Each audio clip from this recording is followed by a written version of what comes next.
Anak-anak lo sekolah di mana? Di Nah. state school atau? Iya, di public school. Boleh berarti? Boleh, justru harus. Lucu. Jadi di Amerika Serikat itu kalau ada anak itu harus sekolah walaupun orang tuanya ilegal. Sebenarnya. Karena katanya mereka karena pendidikan adalah hak anak, tapi juga karena mereka tahu kalau anak-anak illegal imigran ini nggak disekolahin, mereka akan jadi masalah sosial belakangan. Oke. Jadi anak-anak tuh harus sekolah selama bisa ngasih bukti bahwa lu domisilinya di sekitar situ, karena sistemnya sistem zonasi rayon. Di Indonesia juga bakal begitu. Insya Allah. Amin, ya Allah. Insya Allah. Iya, kesian. Oh gitu. Iya, jadi kesian kan gitu loh. Terwujud itu keadilan sosial bagi seluruh rakyat Indonesia. Itu. Jadi Itu Indonesia banyak orang pintar tapi tidak ada yang benar. Oh iya. Saya ingat, masih ingat. Allahu Akbar. Nggak nyangka saya. Memasuki tahun ajaran baru dunia pendidikan khususnya tingkat perguruan tinggi, Wakapolri Komjen Pol Profesor Dr. Gatot Edi Pramono MSI menegaskan harus meningkatkan kewaspadaan terhadap paham dan gerakan. Kata dia, khususnya yang ditujukan untuk menggulingkan pemerintahan yang sah. Duh, malas aku baca, nggak usah dilanjut, basi bahasanya ini. Dah malas.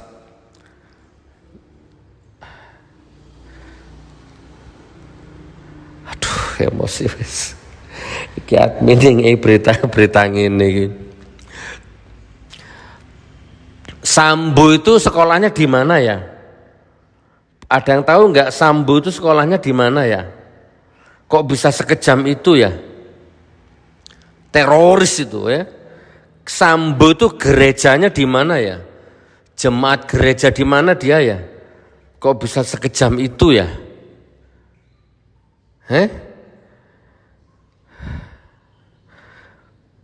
Astagfirullahaladzim. Pak Wakapolri, Indonesia ini darurat kebohongan, darurat mafia, darurat narkoba, darurat koruptor. Indonesia ini darurat penipuan, pembodohan, ya, apalagi darurat mafia bank, mafia tanah, darurat kartel, ya, darurat bangkrut, darurat ngutang, darurat bohong. Indonesia ini lagi darurat itu, nggak ada darurat teroris. Pak Wakapolri, Indonesia ini darurat kebohongan, darurat mafia, darurat narkoba, darurat koruptor. Indonesia ini darurat penipuan, pembodohan, ya, apalagi darurat mafia bank, mafia tanah, darurat kartel, ya, darurat bangkrut, darurat ngutang, darurat bohong. Indonesia ini lagi darurat itu, nggak ada darurat teroris. Sambo itu loh duitnya miliaran itu loh, hartanya dari mana?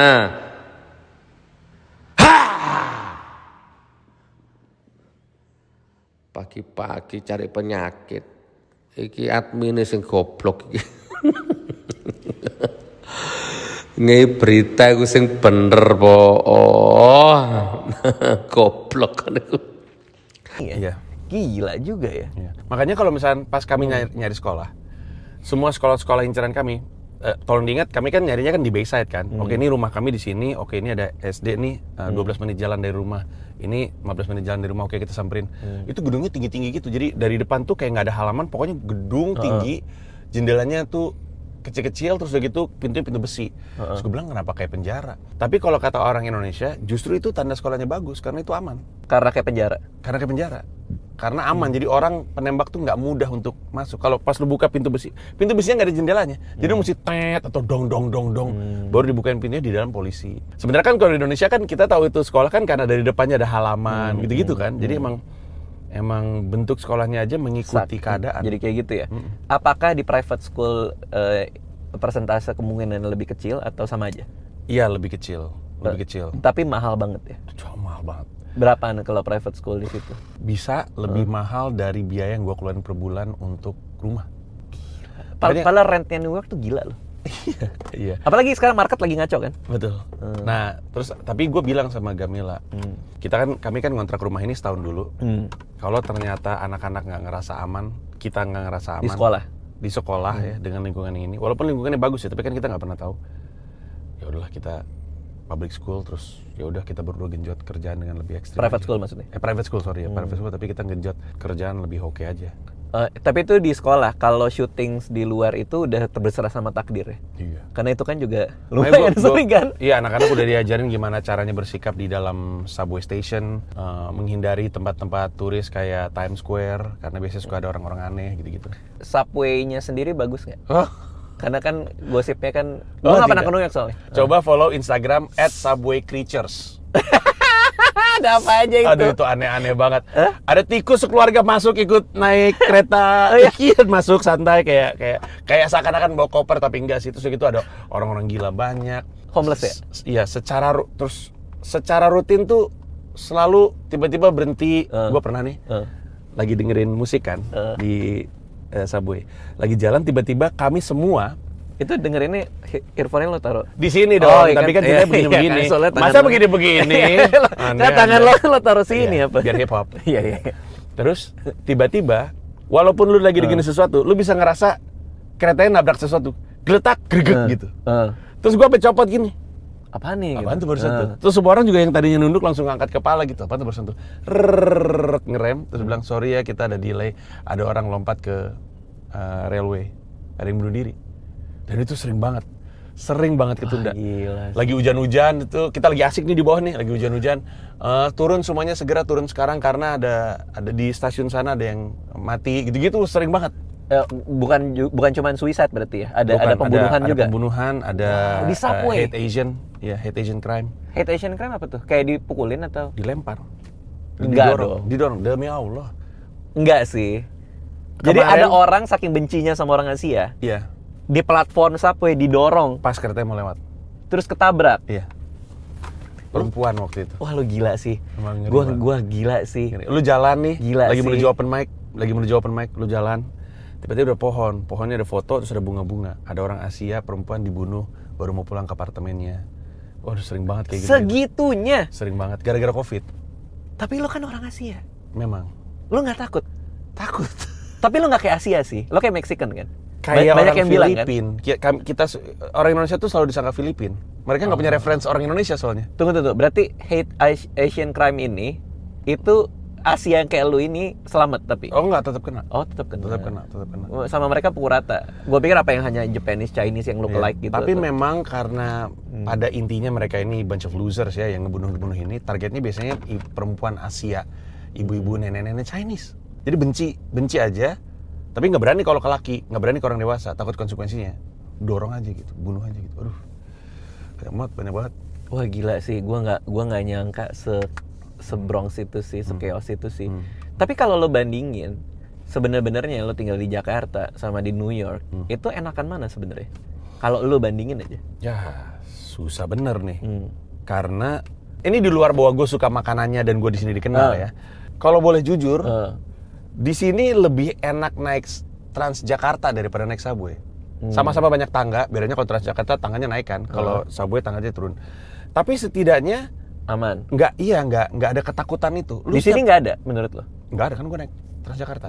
Di sana tuh kalau misalnya kita turun aja, itu udah harus siap-siap gitu. Makanya gue selalu bilang, anak-anak kalau lagi turun, pakai headphone nggak apa-apa, pakai earphone nggak apa-apa, tapi jangan nyala. Lo harus dengar sekitar. Tunggu. Lu pakai itu supaya orang nggak ngajak lu ngomong. Nggak, Karena orang gila suka ngajak ngomong nggak jelas. Maksud gue berarti ini kota yang kita lihat di mana-mana sebagai the Big Apple apa kota metropolitan itu ternyata menegangkan itu. Iya, menegangkan. Bau pesing, bau Kok bisa ganja. ya? Kok bisa ya? Ya bisa, juga kota metropolitan. Tapi Orang banyak New York- kota metropolitan yang aman-aman aja. Amsterdam oke. Amsterdam juga jorok. Emang sih. Berlin juga jorok. Paris Tokyo- juga ya. Paris juga. Tokyo doang tuh kota besar yang nggak terlalu jorok. Itu pun kadang-kadang ada mas-mas Jepang mabok malam-malam, kebanyakan minum strong zero. Iya, kan suka banyak. Tapi maksud gue rata-rata kota besar seperti itu. New York juga termasuk nih. New York banjir, macet, parkir mahal, sejam 300.000, bensin mahal, kejahatan tinggi, gembel di mana-mana. Malas masuk McDonald's karena selalu ada gembel di depan pintu. Di tiap McDonald's. Di setiap McDonald's pasti ada gembel. Ada materi stand up comedian, ada orang dari Kanada gitu. Waktu gue pertama kali ke Amerika Serikat, gue bilang seneng juga ya di McDonald's New York selalu ada yang bukain pintu. Dipikir kayak greeter gitu. Sebenarnya gembel nungguin kita keluar untuk minta duit atau minta makanan gitu. Jadi kalau ditanya enak atau enggak enak Sebenarnya. New York ya. Jadi kalau misalnya dibilang enakan mana, susah. Udah pastilah di sana nggak ada simpang raya, ya kan. Cuman iya, kalau ditanya enak atau enggak enak. Di New York tuh enggak enak. Tapi untuk ngejar mimpi lo itu Mimpinya pasti harus tersedianya di situ. Saya mau ngomong apa ini? Saya mau ngomong apa ini? Rezim ini berkuasa 2 kali. Ya, bolak-balik ganti menak, bolak-balik ganti menteri pendidikan, bolak-balik ganti menteri perdagangan, ya, apalagi nih, ganti Kapolri, ganti Wakapolri. Rezim ini ya, hutang sudah 7 triliun sekian, bayar bunganya sudah ratusan triliun. Rakyat sudah tercekik, ya, koruptor di mana-mana, dana haji di mana-mana, udah pokoknya konflik. BBM naik, BPJS naik, penguasanya pembohong semua, gitu kan? Detik ini saya ngomong ini, ya, udah ekonomi susah, rakyat susah. Ternyata rezim ini dari dulu masih saja jualannya radikul, teroris. Allahu Akbar.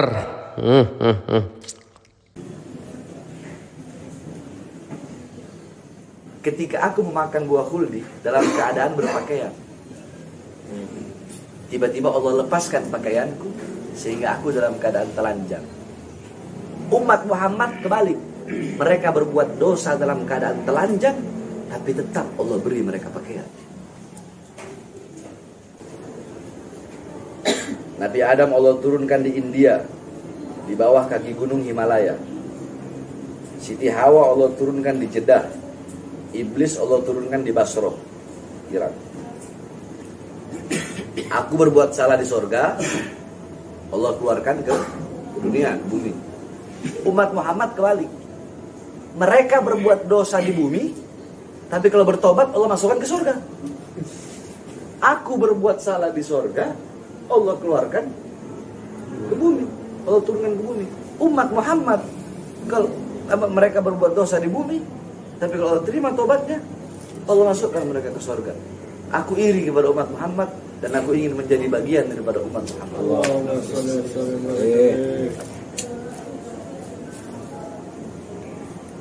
Nabi Musa, ketika beliau naik di atas Tur Sina, Bukit Sina, kata Nabi Musa, ya Allah, aku ingin melihat zatmu.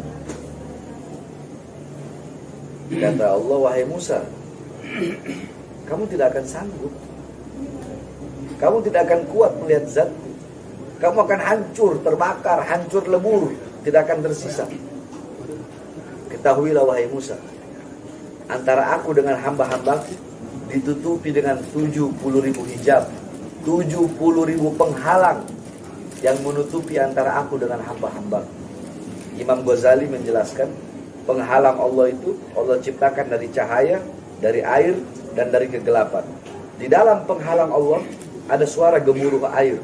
Andaikan manusia Allah perdengarkan suara gemuruh air yang ada dalam penghalang Allah, maka seketika hati manusia itu copot dari badan dengan sendirinya.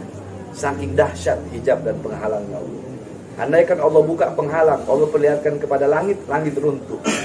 Allah perlihatkan kepada gunung, gunung berteburan bagaikan kapas.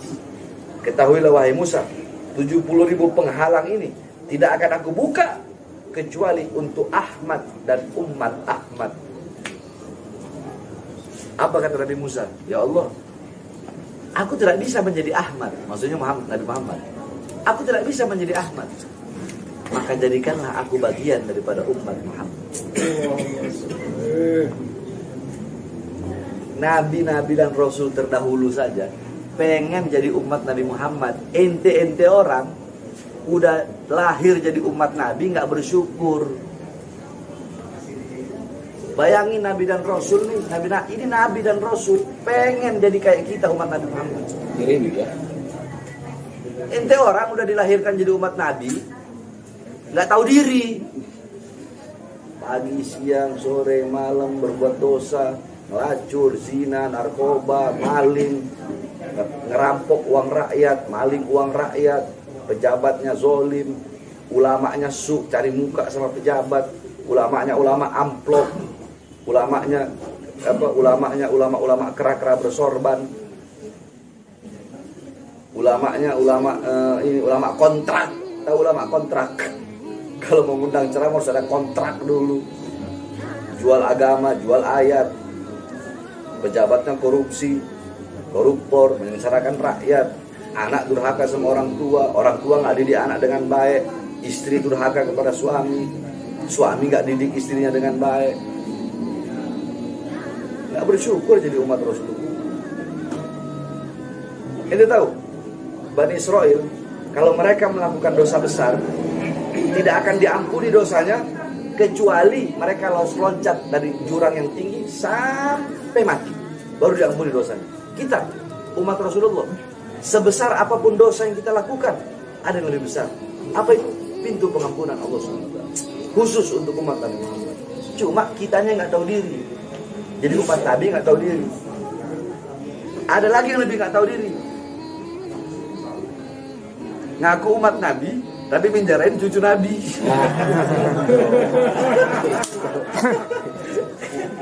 Siapa kau punya Nabi? Nabi Muhammad. Tapi penjarain cucunya. Canda. Gak apa-apa mereka mau penjarain, mereka mau laporin, biarin aja. Cuma pertanyaan anak, dengan wajah yang mana, dengan lidah yang mana kelak di akhirat ketika ditanya oleh Rasulullah, mereka mau menjawab dengan lidah yang mana, dengan wajah yang mana mereka mau menjawab. Bahrawi Channel dan Bung Hasibuan dibantu oleh beliau untuk mengarahkan, karena di suatu tempat kita tidak tahu jalan, ini kita seperti apa namanya Mas? Kalau kita tidak bertanya berarti kita sesat. Begitu ya? Tersesat ya. Malu bertanya, sesat di jalan. Sesat di jalan itu bahasanya yang baik dan betul. Makanya kita tanya kepada ahlinya gitu. Ahlinya. Alhamdulillah. Makanya buanglah mantan kepada yang benar gitu. Masya Allah, luar biasa ya. Oke. Ini Apa? perjalanan kita ini saya lihat di sekeliling kita ini benar juga perumahannya tertata rapi ini. Iya. Bagaimana di sini dengan rumah-rumahnya, ada yang bernuansa Eropa, ada yang bernuansa Asia. Asia ya. Iya, apartemen. Semua flat di sini memang. Gaya-gaya rumahnya. Dan kita lihat bagaimana gaya-gaya rumahnya itu keren. Jadi maka kenapa ada satu tokoh mengatakan Istanbul ini kalau seandainya dunia ini, seluruh dunia adalah satu negara, Istanbul ibu kotanya akan menjadi Amirul Mukmininnya gitu ya. Allah. Saking dahsyatnya Istanbul itu bukti bahwa memang Turki ini dari zaman dahulu sampai sekarang itu sudah membangun peradaban manusia. Allah. Yang ketika itu peradaban dulu di sini itu masih dikuasai misalnya Romawi, ya kan. Kemudian bagaimana juga kaum muslimin pernah tentunya berjaya di bawah khilafah Utsmaniyah itu. Iya. Dan sekarang kita lihat sampai sekarang Turki itu masih salah satu negara yang disegani di dunia. Di dunia ya. Karena kita sudah sampai di sini melihat bukti nyata gitu. Bukti nyata. Dan bagaimana peradaban itu mereka jaga di sini dengan sistem yang sangat bagus. Dan orang patuh ya. Dan orang patuh pada undang-undangnya ya. Kepada undang-undangnya. Dan orang-orang Turkinya pun bangga dengan negerinya gitu loh. Iya.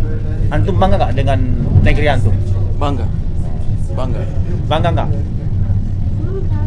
Kenapa tidak mengibarkan bendera? Nanti kalau Agustus. Hah? Oh iya. Ya, Kang. Saking benar-benar di perkampungan, lihat. Kayu-kayu bakar. Iya, kayu bakar untuk nanti musim dingin nanti. Iya. Musim dingin, sorry. Iya, penghangat. Hangat. Dalam ruangan biasanya ada ini. Nah, Dan jemuran-jemuran lihat. kirain di Eropa. Iya, gokil. Kirain di Eropa itu nggak ada ya jemuran di depan rumah. Iya.